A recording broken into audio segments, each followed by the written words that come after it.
Di 2035 nanti, China berambisi untuk menjadi otaknya dunia.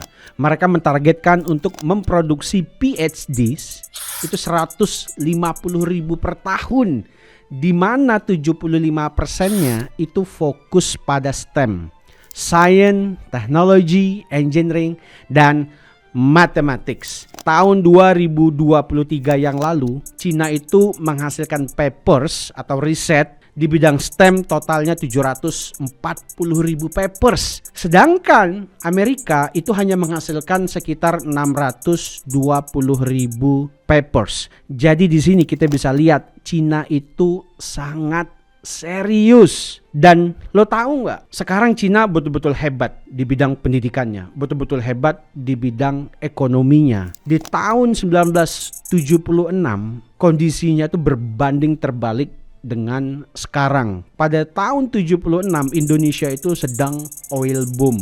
Pertumbuhan ekonomi Indonesia itu 7-8%. Sedangkan Cina di tahun yang sama itu masih dalam kondisi yang sangat miskin, tertutup, kelaparan itu di mana-mana. Bahkan 10 tahun sebelumnya Gaokao itu sempat ditiadakan oleh Mao Zedong. Nah, kemudian bagaimana pemerintah Cina itu betul-betul berinvestasi pada kualitas gurunya. Jadi jangan skip video ini supaya kita bisa mengambil insight dari apa yang dilakukan oleh Cina. Dari kegelapan menjadi yang paling bersinar di muka bumi ini.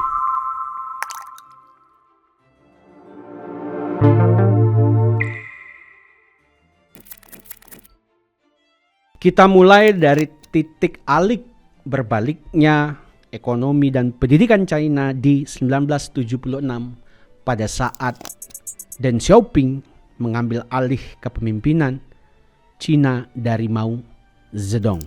Pada tahun 1977, Gaokao itu dipulihkan oleh Deng Xiaoping.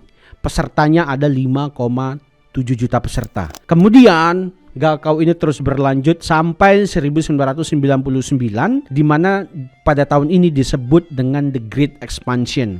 Kenaikan 4,6 kali lipat dalam 7 tahun. Itu diakui oleh UNESCO sebagai ekspansi tercepat dalam sejarah manusia.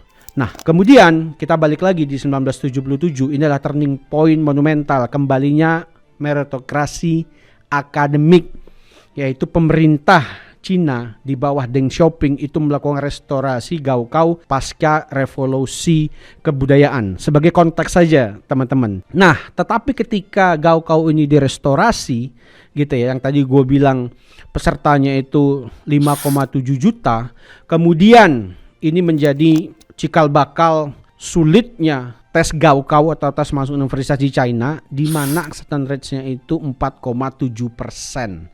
Pada saat itu the lowest in the modern history. Itu masih kayaknya ya mirip-mirip lah dengan masuk Harvard dan juga masuk Stanford University. Dari 5,7 juta orang itu yang diterima pada saat itu hanya 270.000. Dan Xiaoping bilang, respect knowledge, respect talent.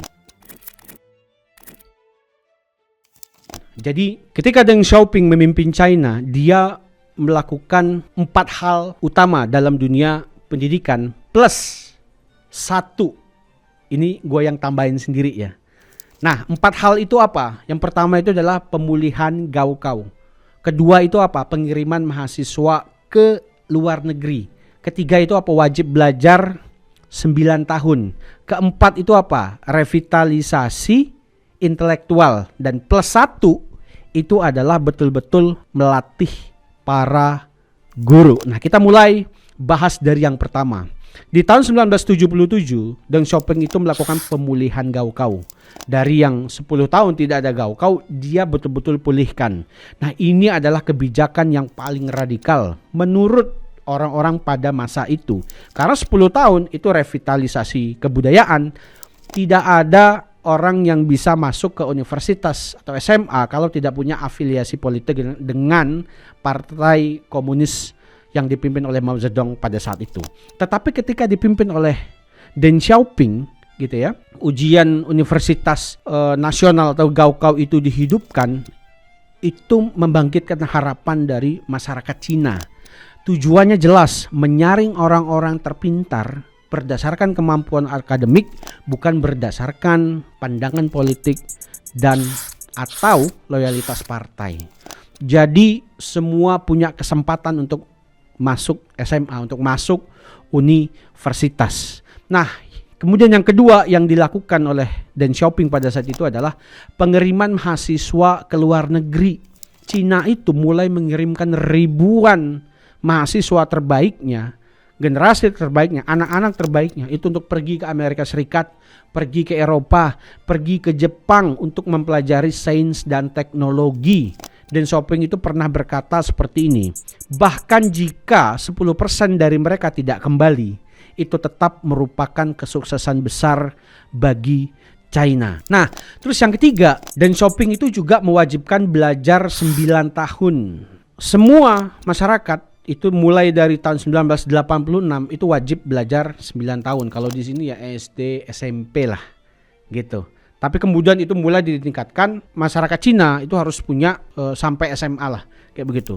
Tapi yang tadi gue sebutkan di awal, bahkan ambisi Cina itu betul-betul serius gitu ya, betul-betul menembus langit. 150.000 PhD, bayangin, bukan wajib belajar 9 tahun lagi, 12 tahun lagi. Tapi target mereka itu PhD dan 75% itu di bidang STEM. Nah terus yang keempat yang dilakukan oleh Deng Xiaoping itu mulai dari 1976 itu adalah revitalisasi intelektual. Apa itu revitalisasi intelektual? Deng Xiaoping itu mengembalikan para pelajar-pelajar tadi, kaum-kaum intelektual tadi yang tadinya ada di desa itu dikembalikan lagi ke kampus-kampus, dikembalikan lagi ke kelas-kelas. Tidak boleh ada lagi murid-murid atau mahasiswa yang merendahkan dosen-dosennya, yang merendahkan guru-gurunya. Lo tahu kan, kalau itu sampai terjadi lagi, itu pasti hukum berat oleh Deng Xiaoping pada saat itu. Dan revitalisasi intelektual ini itu betul-betul memberikan penghormatan yang sangat besar kepada kaum intelektual. Sehingga seperti yang gue bilang, itu semangat, kepercayaan diri, harapan itu mulai tumbuh di seantero China.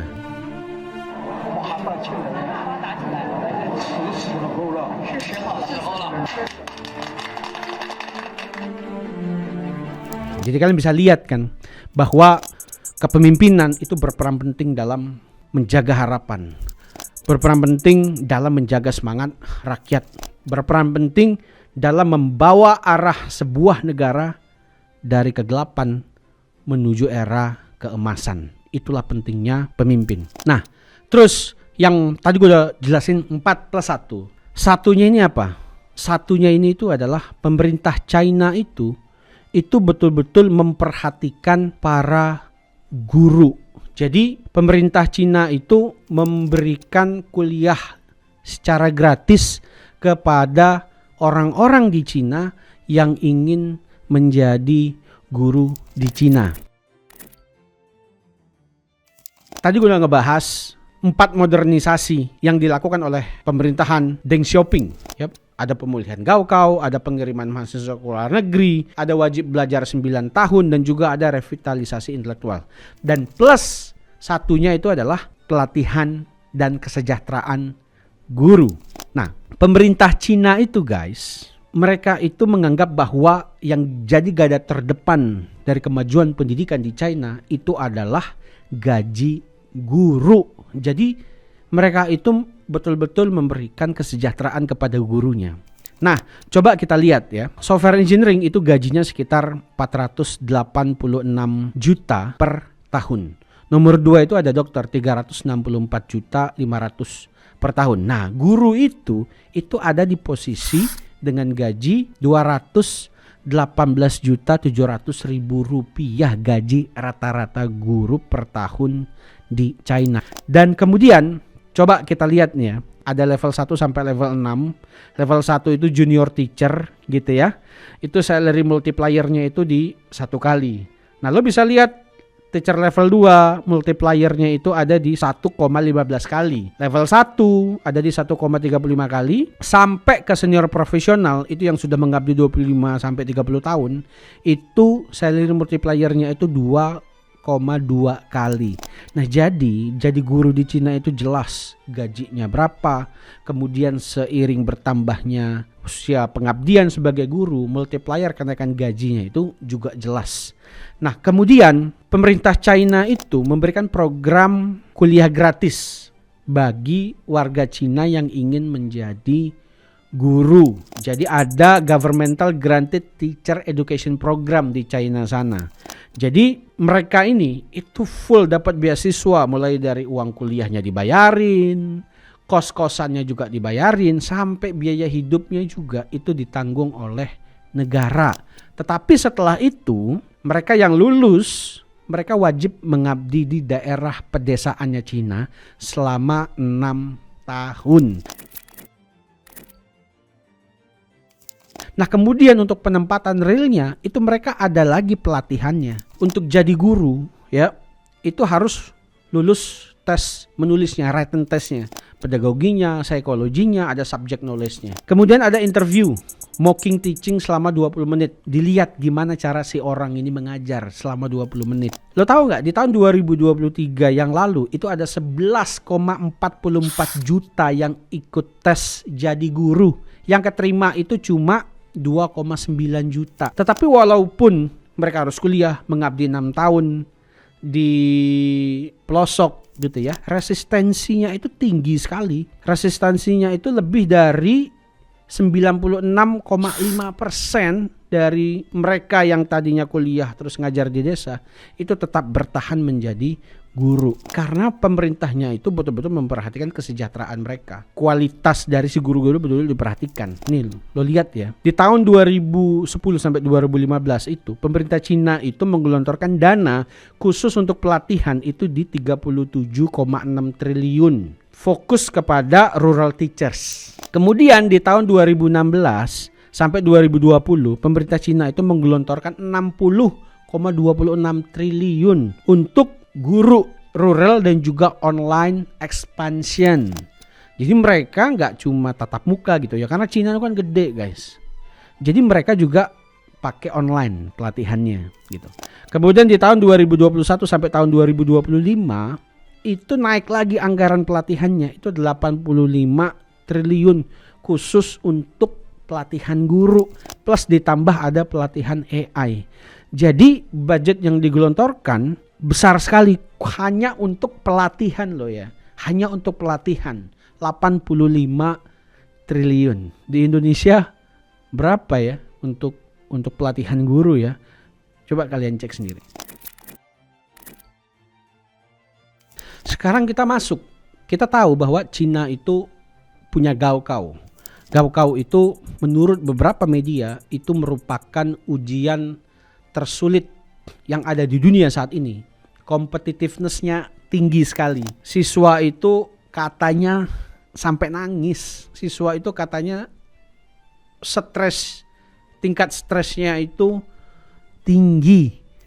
Wah, banyaklah berita-berita dari media mainstream barat yang mendiskreditkan Gaokao ini, yang mendiskreditkan sistem pendidikan Cina ini.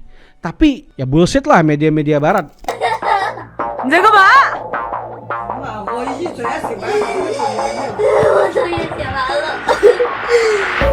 This obsession with good academic performance is ingrained in parents and students of all ages, but it's taking its toll on many students' mental health. 辛苦了。 Mereka sukanya mendiskreditkan negara-negara yang tidak sejalan sama mereka. Jangan didengerin guys, media-media mainstream itu guys, itu bohong semua gitu.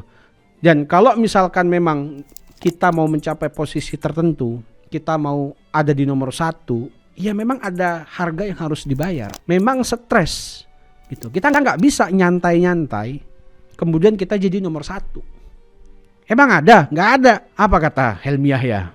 Orang sukses itu nggak nyantai. Orang nyantai itu nggak sukses. Orang sukses tidak santai. Orang santai tidak sukses. Saya pikir-pikir betul juga ya. Jadi gua kalau gua ngelihat sistem pendidikannya China, ya oke-oke aja. Toh mereka sekarang jadi pabrik dunia kok. Produk STEM-nya tertinggi di dunia. Papers yang dihasilkannya tertinggi di dunia. Produk otomotifnya sekarang udah mulai ngalahin Amerika. Bahkan Amerika udah kalah. Jepang ketar-ketir. Eropa ketar-ketir. Jadi nggak ada salahnya. Jadi jangan dengerin media mainstream dari Barat. Karena mereka tuh bullshit semua gitu. Sekarang kita lihat nih.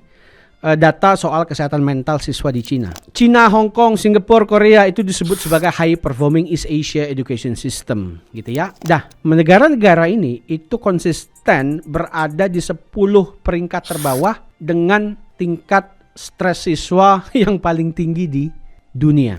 Sekarang kita lihat tuh region China life satisfaction-nya itu 6,64. Ranking 73 dari 79 yang dicek. 82% mahasiswa di China itu katanya stres. 82%. Ya memang yang tadi gue bilang kalau sebuah negara, gak usah negara deh, kita aja kalau kita mau sukses pasti kita stres gitu. Kita harus terima itu, hidup dengan hal-hal yang demikian. Apa hidup ini yang gak stres? Semua stres. Di rumah kita stres, di kantor kita stres, di jalan kita stres. Semuanya itu menghasilkan stres. Tinggal bagaimana cara kita mengelola stres itu. Tinggal bagaimana cara kita memandang stres itu. Di Indonesia, normalnya orang kerja 8 jam. Disuruh kerja lebih dari 8 jam, gerutuk dia. Mana saya work life balance. Di China, kerja 12 jam, itu normal. Jadi tergantung bagaimana cara kita melihat stres itu sendiri. Tergantung bagaimana cara kita melihat norma-norma yang ada.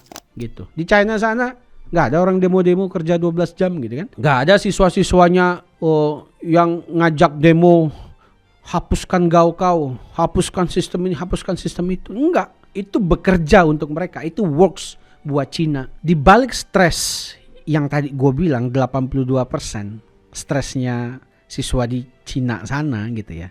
Jadi lo tahu nggak tingkat literasi mereka tuh saat ini itu ada di angka 99,4% loh literasi nasional mereka di tahun 2024. Gila, sebelum 1976 itu literasi mereka itu cuma 20% sampai 30%. Tapi sekarang 2024 yang lalu 99,4%. Jadi itulah stres itu memang diperlukan gitu. Tapi perlu dikelola sampai batas tertentu gitu. Oke, jadi itu adalah sedikit gambaran gaokao gitu ya. Jadi satu negara itu berhenti sejenak ketika gaokao ini diselenggarakan. Bukan cuma siswa tapi orang tua dan satu keluarga itu ikut stres ketika ada anggota keluarganya yang mengikuti ujian gaokao. Karena di China gaokao ini betul-betul menjadi penentu masa depan seseorang.